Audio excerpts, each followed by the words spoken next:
저는 시골에서 유교 사상으로 뿌리 깊게 박혀 있는 부모님 밑에서 자랐습니다. 가부장적인 아버지, 제사를 정성스럽게 드리는 엄마, 그리고 항상 일만 하시는 부모님, 일을 해야 먹고 살지 누가 공짜로 돈 주냐? 하나님이 먹여 살릴 것 같아 하면서 늘 일만 하시고 돈 버시는 데만 급급했습니다.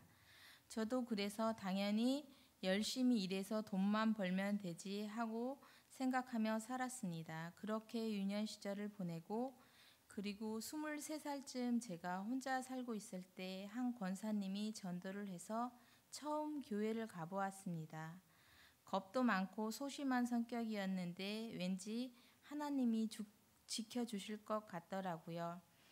그렇게 처음 간 교회는 사람들도 많고 따뜻한 것 같고 잘 챙겨주고 좋긴 했는데 게을러서 자주 빠지고 필요할 때만 찾아가 기도하고 그렇게 가끔 가다가 이사를 가면서 교회를 다시 찾아갈 절실한 마음은 없어서 다시 가진 않았습니다. 그리고 결혼 후 아이를 낳고 다시 아이를 위해서 교회를 갔습니다. 그런데 이제 나이가 조금 더 먹고 난 후 교회를 가니 교회의 안 좋은 모습만 보이더라고요. 저는 기독교인이라고 말하면서 불신자와 똑같은 교회에 대한 편견이 가득했습니다. 그래서 주위에서 하나님에 대해 부정적인 얘기를 해도 반론도 펼치지 못하고 늘 동의하는 쪽이었습니다. 교회는 헌금 많이 내는 사람, 재능과 능력이 뛰어나 봉사할 수 있는 사람, 늘 나쁜 짓 하고 회개만 하면 구원받는다며 얘기하는 이중적인 사람들, 어불성설이라고 생각했습니다. 전 교회는 다니고 있지만 하나님이 도덕적, 윤리적으로 깨끗한 사람이면 구원해 줄 것이라고 믿고 살았습니다. 그래서 교회의 모든 활동, 성도의 교제는 모두 비협조적이었습니다. 그냥 시간 될 때 제가 좀 아쉽고 필요할 때 교회를 갔습니다. 교회에 가지 않는 핑계는 다양하게 있었습니다. 첫 번째, 날씨가 춥고 비 오면 귀찮아서 못 가고 날씨가 무척 좋아도 못 갔습니다. 봄, 가을에 날씨가 좋아지고 겨울은 추워서 못 가고 나들이 가야 해서 못 가고 세 번째, 회사를 다니다 보니 주일은 푹 쉬어줘야 될 것 같더라고요. 두어 시간 예배에 참석해도 하루를 어정쩡하게 뺏기는 것 같아 싫더라고요. 그래서 교회는 가끔 다녔습니다. 그 외에도 다양하게 핑계거리는 많습니다. 이렇게 교회를 10년 가까이 다니다 보니 교회에서 절 알아봐주는 사람은 구역 식구들 외에 몇 명밖에 없더라고요. 한 번은 다른 구역에서 처음 보는 사람한테 커피 주는 행사가 있었나 봐요. 저에게 항상 커피를 갖다 주는 거예요. 저는 10년 다녔거든요. 저는 그래서 매번 커피를 얻어먹었습니다. 늘 초신자듯 대해서 내심 편하고 좋았습니다. 그래서 전 부담 없는 큰 교회가 좋았습니다. 그렇게 저는 가끔 교회를 갔고 저희 아들이 중학교 입학 후 교회 가는 횟수가 점점 줄어들더니 아예 오랫동안 못 가게 되었습니다. 물론 제가 열심히 교회를 안 다녔기에 가지 않아도 교회를 가야지라는 말은 하지 않았습니다. 그렇지만 이런 생각이 들더라고요. 지금 교회를 안 가면 다시 다니기 힘들어질 것 같아 아들과 상의 후 그럼 집 근처 교회로 한번 옮겨보자 라고 해서 신일교회로 처음 오게 되었습니다. 첫날 목사님 말씀을 듣는데 희한하게 마음이 설레이고 뛰기 시작했습니다.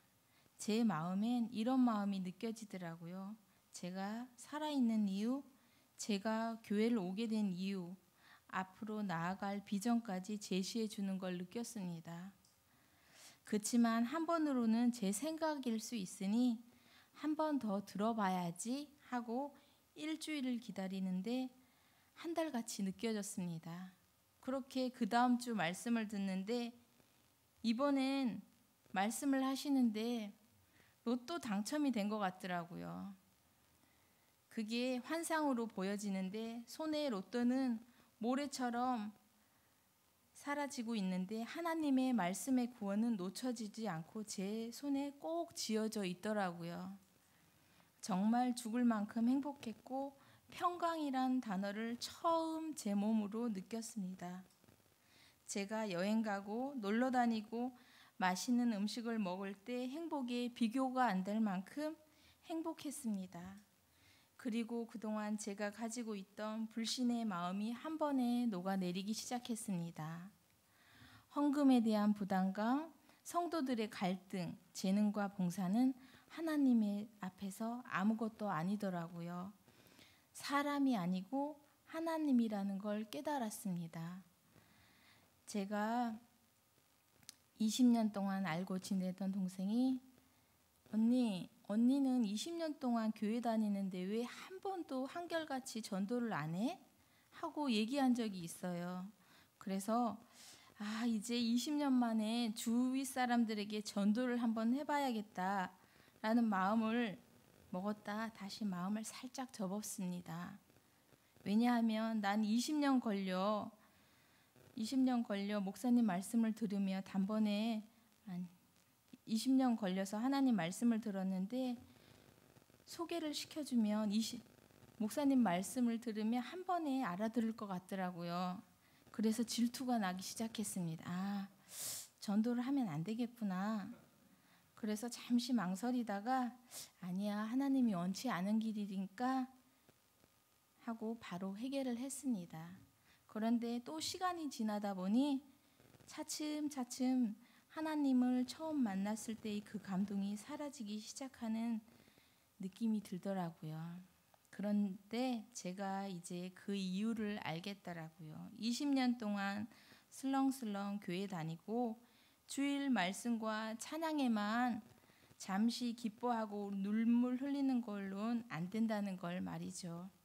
늘 입으로만 말하는 하나님과 성경 말씀을 모르고선 교회만 다닌다고 달라지는 게 없다는 걸 알았습니다.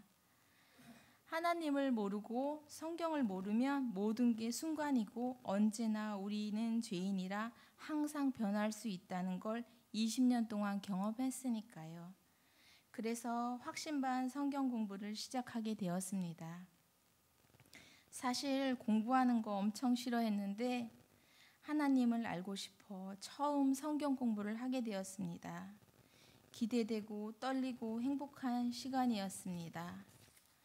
처음으로 하나님이 어떤 분인지 예수님, 구원, 죄, 십자가, 기도 여러 가지 제가 의심했던 궁금했던 부분을 조금씩 풀어가는 첫 단추를 끼웠습니다.